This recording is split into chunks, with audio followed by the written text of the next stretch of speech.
Yeah, we at NASA use an infinite amount of management models and how we work things, and you see a big variation in people's success, which is very much tied to the organization model, but mostly how people are delegated authority and responsibility. We at NASA tend to delegate responsibility, and we tend to retain authority, whereas other areas, military is one example, will delegate authority and retain responsibility. For Ares 1X, I was delegated both responsibility and authority for providing this vehicle to fly, when we're supposed to go fly. And we by doing that, by giving me the authority to make the decisions at my level, we were able to make decisions very quickly. We didn't need to go through and just ask everyone and their brother and sister whether it was the right thing to go do. We said, we're making the decision today, and we're pressing on.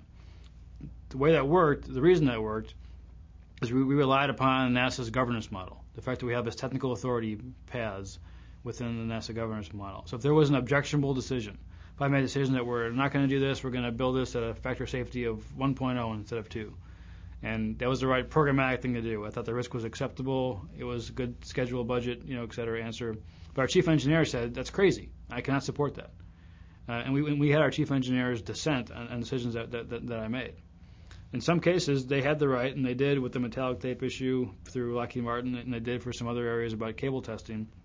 They elevated it to the board above me, the main Constellation Control Board. So this is one that I just can't live with. We need a hearing. We basically need an appeals route to go through. And having that structure in place, that the 1X manager could make the decisions, but there was also this appeals route, really made it a whole lot easier. People didn't feel like that I was going to just force an answer no matter what consequences. But people also realized that I had authority from Jeff Hanley, the Constellation Program Manager, to make these decisions. It wasn't a mother may I. There wasn't another forum to go to. You see other implementations where the project manager can make these decisions and then go back to the level above him and just kind of status or say, okay, here's what I did, looking for concurrence. Once you do that, you're basically just cutting your hands off. There's nothing you can really do. People know there's another path that's going to happen anyways. So people are smart. They'll figure out who the real decision maker is, and they'll concentrate their energies on that. So by delegating the authority to me, Jeff still retained responsibility for the program and for risk, but he allowed me to make some of those risk trades and say what's acceptable or what's not. And I would status him, I would educate him. Once a month I'd say, here's what we decided, here's what we did this, we decided not to go do this.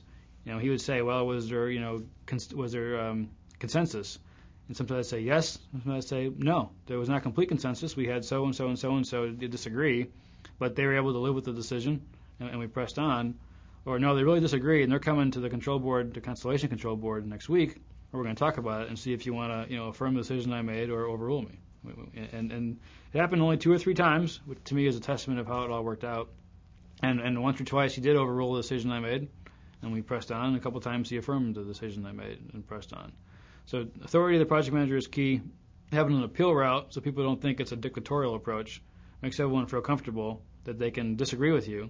And if you still don't listen to them or don't understand and say, no, I'm going to do this anyways, they can do something about it if they think it's worthwhile.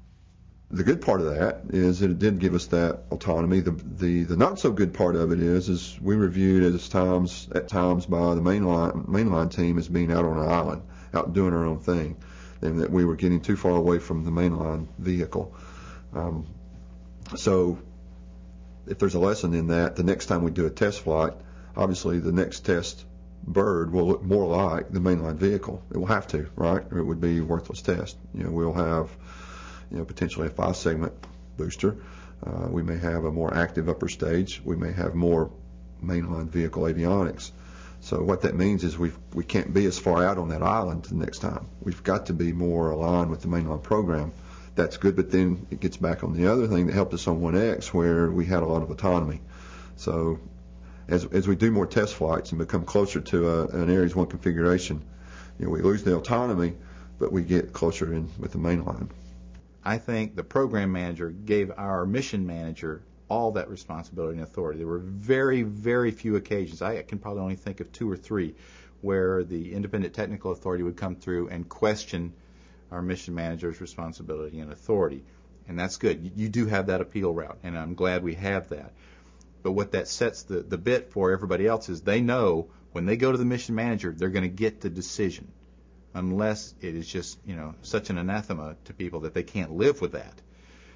So that worked out perfectly for us. So that's a big one. You give the people, each of the IPT guys as well as the mission manager, you give them the responsibility and the authority within the scope of their job to go get that done. And when you do that, you see brand new rockets being designed, built, and launched within 3.5 years versus 6 to 10 years.